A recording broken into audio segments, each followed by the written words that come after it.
Leitura do livro da sabedoria.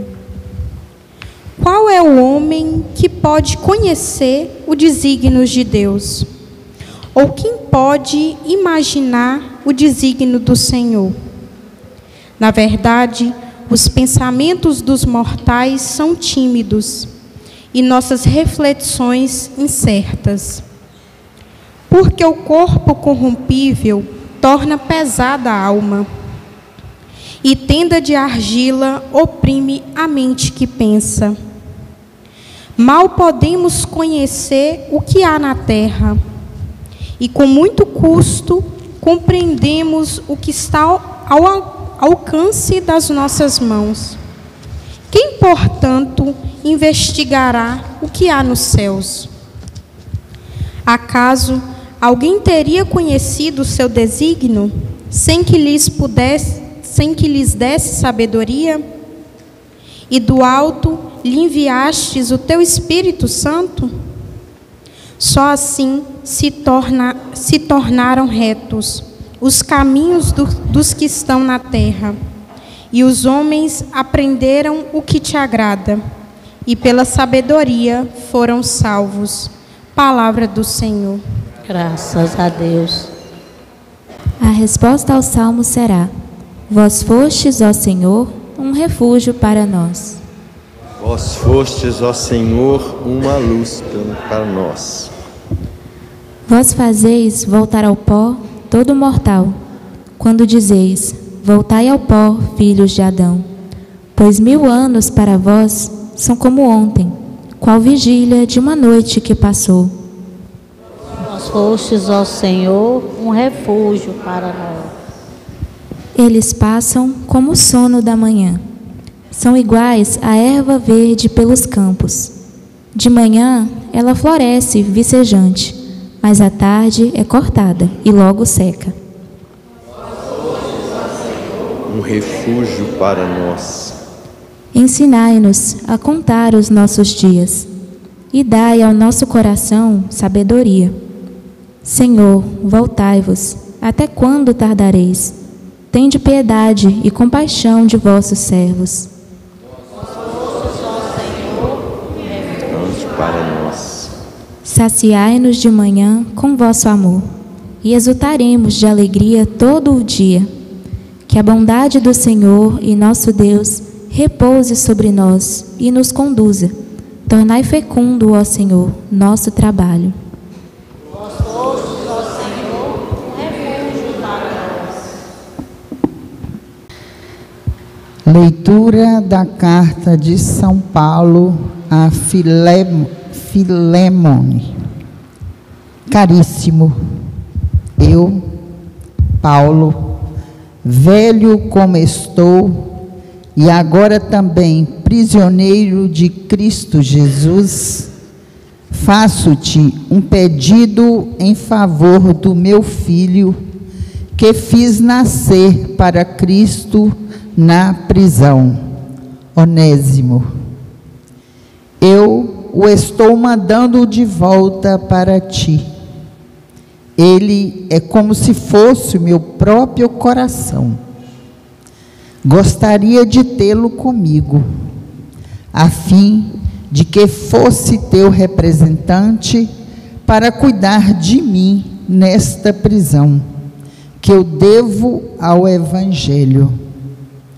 Mas eu não quis saber nada sem o teu parecer, para que tua bondade não seja forçada, mas espontânea. Se ele te foi retirado por algum tempo, talvez seja para que o tenhas de volta para sempre, já não como escravo, mas muito mais do que isso, como um irmão querido, muitíssimo querido para mim, quanto mais ele for para ti, tanto como pessoa humana, quanto como irmão no Senhor. Assim, se estás em comunhão de fé comigo, receba-o como se fosse a mim mesmo. Palavra do Senhor. Que Deus deixou, e eu vou abrindo passagem para ouvir o que Ele ensinou, pensando em tuas palavras, eu venho seguir-te, Senhor, cantando na roda da vida o amor que sofreu e ficou, cantando na roda da vida o amor que sofreu e ficou. O Senhor esteja convosco. Ele está no meio de nós. Proclamação do Evangelho de Jesus Cristo segundo Lucas. Glória a vós, Senhor. Naquele tempo, grandes multidões acompanhavam Jesus.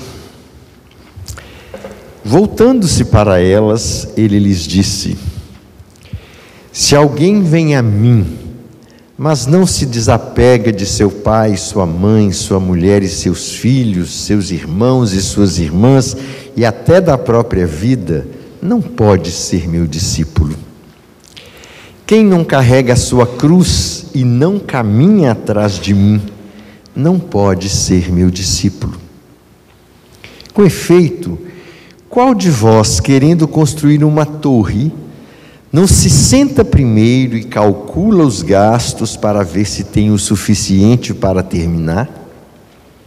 Caso contrário, ele vai lançar o alicerce e não será capaz de acabar. E todos os que virem isso começarão a caçoar, dizendo: esse homem começou a construir e não foi capaz de acabar. Ou ainda, qual o rei que, ao sair para guerrear com outro, não se senta primeiro e examina bem se com 10.000 homens pode enfrentar o outro que marcha contra ele com 20.000 homens? Se ele vê que não pode, enquanto o outro rei ainda está longe, envia mensageiros para negociar as condições de paz. Do mesmo modo, portanto, qualquer um de vós, se não renunciar a tudo que tem, não pode ser meu discípulo. Palavra da salvação.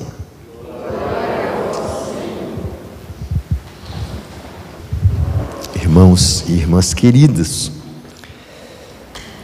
a palavra de Deus hoje vem nos falar sobre a loucura e a radicalidade da sabedoria cristã. A loucura e a radicalidade do seguimento a Cristo Jesus. A sabedoria nunca é conquistada para sempre. A gente viu o rei Salomão pedindo sempre mais a sabedoria. Mas o mundo de hoje parece carecer dela, da sabedoria, mais do que Salomão. E nem mesmo respeita as suas próprias fontes de subsistência, sacrificando tudo, a natureza, tudo mais, à manutenção de obscuros poderes e lucros, com a cumplicidade de praticamente todos nós, deixando-se envolver no jogo da competição e do consumo, dos radicalismos políticos, da disseminação do ódio e tantas coisas que, se a gente olha bem, não são sinais de sabedoria. Porém, nestes sinais não sábios, a humanidade está mergulhada mais do que nunca atualmente. Porque a sabedoria ensina a dar a tudo o seu devido lugar, ponderar o que é mais e o que é menos importante, aquilo que precisa de mais investimento do que aquilo que já está bacana, não precisa mais. Isso pode levar há conclusões que aos olhos das pessoas superficiais parece loucura, mas isso é uma loucura. Não, isso é sabedoria. Por isso é que as exigências do seguimento de Jesus parecem loucura. Não preferir pai, mãe, mulher, filhos, irmãos e irmãs por causa de Cristo e seu Evangelho é loucura pura, não é? Jesus coloca: se alguém vem a mim, mas não se desapega, e a gente fica assim: que loucura é essa que Jesus está falando? Não, diz o Evangelho, não é a loucura, é a consequência da sabedoria cristã, da ponderação a respeito do investimento necessário que devemos fazer para o reino de Deus e começar a construir a torre sem o necessário capital é que é loucura, diz Jesus, né? Pois todo mundo ficará gozando da gente porque não conseguiu concluir a obra. A alusão à Torre de Babel, né, que é símbolo da vaidade, da confusão humana, é muito evidente. Quando a gente lê o episódio da Torre de Babel, a gente vê que na verdade não era só uma torre, era toda uma cidade, né, para ser vivida dentro mesmo da confusão, das confusões mais espúrias do ser humano. Então Jesus fala de torre fazendo uma pequena alusão à Torre de Babel. O homem sábio faz seu orçamento, o homem sábio decide quanto ele vai investir e em que ele vai investir. No caso do cristão, o único orçamento adequado, só tem um, é o do investimento total, já que se trata do bem supremo, que é a graça de Deus a nós dada em Jesus Cristo. E sem esses bens, a gente acaba concluindo que todos os outros ficam sem sentido. Então, o orçamento para o seguimento de Cristo é radical, né? A gente faz do valor da vida, do valor da graça, do valor da vida eterna, do valor do reino de Deus, que se constrói de justiça e paz, o único investimento que é importante, porque todos os outros vão passar, vão ficar sem sentido. Portanto, a sabedoria cristã consiste em ousar optar radicalmente pelo valor fundamental, mesmo se isso exige, às vezes, uma escolha dolorosa contra pessoas muito queridas até, né? Uma realidade que se repetia diariamente na igreja do tempo do evangelista Lucas. As pessoas eram processo de conversão, às vezes tocava alguém de uma família, mas não todos. E aí começava toda uma história de desavenças por causa de uma opção por Cristo, e as pessoas às vezes precisavam dizer: olha, te amo muito, mas nos seus esquemas injustos, pagãos, né, autoritários, absolutistas, excludentes, eu não posso participar disso. Então a gente vai vendo na história da igreja primitiva quantas vezes as pessoas tinham que abrir mão até dos entes mais queridos para seguir na opção fundamental pelo reino de Deus. Essas palavras foram dirigidas às grandes multidões que seguiam Jesus, não só aos monges, aos ascetas, mas a todos, né? Porque elas formam a sequência da exortação ao convite gratuito e à parábola do grande banquete que a gente leu no domingo passado, em que Jesus ensina a dar preferência às pessoas que não nos podem gratificar, em vez de só aos familiares e aos amigos ricos, que com certeza nos retribuem, né, as benesses que fazemos, mas o critério do amor sem medida é a gente amar sem estar querendo investir no amor sem estar querendo de troca o reconhecimento, o aplauso, a gratidão, como Jesus fez na cruz, sem esperar reconhecimento, aplauso, gratidão. Dou a minha vida pelas minhas ovelhas. Então, não preferir, ou, como Jesus diz, não desapegar dos seus familiares, pode se referir concretamente a duas situações.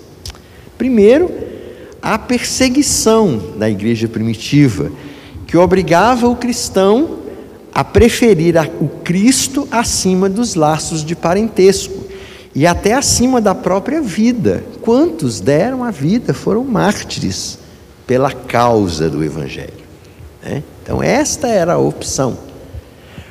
Também a preferência por causa do Evangelho pelas categorias de pessoas pouco estimadas, de pessoas excluídas, às custas, às vezes, do círculo social costumeiro, que já é nosso lugar, de conforto, de bem-estar, mas às vezes preferir voltar o olhar, como Jesus diz no banquete. Vai dar um banquete?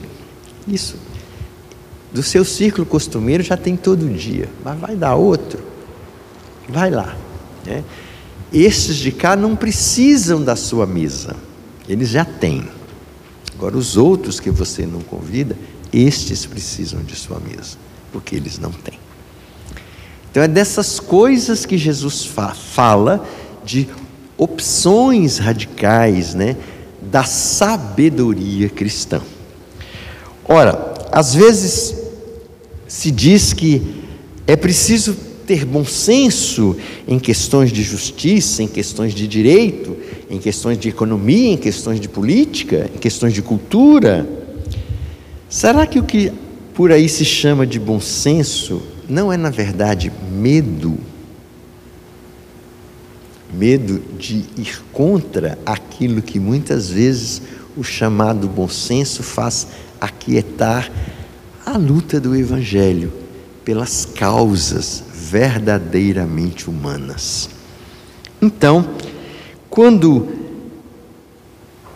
é claro que o amor de Cristo está em jogo, a sabedoria cristã exige um investimento radical e estratégias para abrir espaços para o investimento do reino de Deus no meio destas questões em que o amor de Cristo, está em jogo.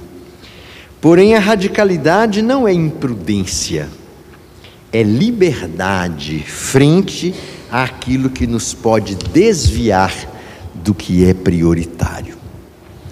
Então, não é imprudente, não devia ter falado isso, porque vai ferir os códigos políticos, os códigos sociais, os códigos familiares, os códigos de éticas, os códigos religiosos. Não está ferindo, A pessoa está sendo livre de poder deixar clara a sua opção pela causa do reino de Deus, e isso é prioridade. Então, a sabedoria cristã nos ajuda a estabelecer as opções preferenciais certas. O que é que nós escolhemos? Em que é que nós apostamos? Em que é que nós investimos? Atrás de quem que a gente vai? Que ideologias nós construímos?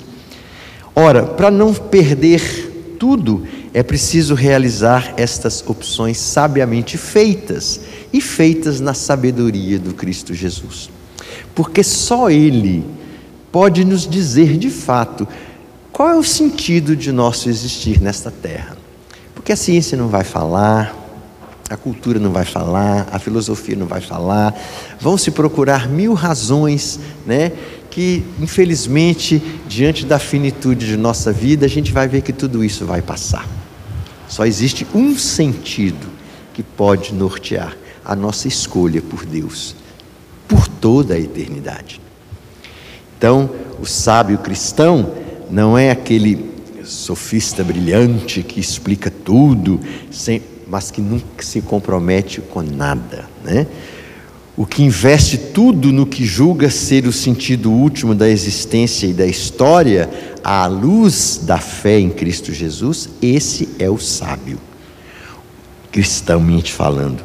O sábio não é aquele que hesita, né, quando se trata de saltar, porque normalmente quem hesita é o que vai cair. Quem hesita, quem titubeia, quem fica na dúvida, pula e cai. O sábio não, ele não hesita, ele acredita na aposta, ele está fincado na esperança da promessa divina quanto à realização da vida humana e salta nela sem hesitação. Então, a grande maioria do nosso povo se diz cristão, recebe os sacramentos, sobretudo os de iniciação, depois para ali, reconhece os valores de Deus e da fé. Até ficamos felizes quando vemos a igreja lotada, né? Que não é nunca o nosso caso. Mas a gente se pergunta qual é o verdadeiro motivo que leva muitas pessoas à igreja. Será que todos os que participam com entusiasmo das celebrações solenes, das procissões, das romarias, das devoções, estão realmente conscientes dos compromissos que o seguimento de Jesus exige, né?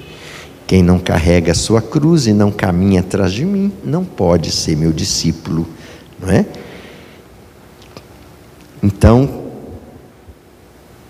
ele vai dizendo, aquele que não prefere as razões do reino de Deus, né, e até por elas dar a sua própria vida, não pode ser meu discípulo. Então, na verdade, Jesus enxerga diante de si uma multidão, mas ele não está preocupado muito com números, né? Se não for assim, não pode ser meu discípulo. Então, às vezes nós nos encantamos muito, né, com tantos movimentos, agora épocas de romaria, santuários cheios, Lapa, Aparecida, aqui mesmo, né, no nosso e tal, vem padroeiros, vem a padroeira do Brasil, vem o Círio de Nazaré, e tantas coisas, massas, multidões. Pois é, será que as pessoas têm consciência, né, das consequências e das exigências do seguimento de Jesus, né? Uma vez eu ouvi um educador dizendo o seguinte: se Deus só serve para deixar tudo como está, não precisamos dele, porque já tem muita gente que faz tudo para que as coisas fiquem como estão. Se Deus também for assim, nós não precisamos dele. O Deus que é apenas o grande arquiteto do universo, mas fica impassível diante da injustiça dos habitantes da sua arquitetura, diante dos sofrimentos dos habitantes da sua arquitetura, não tem relevância alguma. Um Deus para lá e nós para cá não tem significado algum. Então a gente pergunta até que ponto o cristianismo autêntico serve ou não para mudar as estruturas da sociedade. Quando a gente diz que não, a vida cristã não muda, sinal de que a gente não entendeu as exigências do seguimento a Cristo Jesus, né? A loucura e a radicalidade da sabedoria.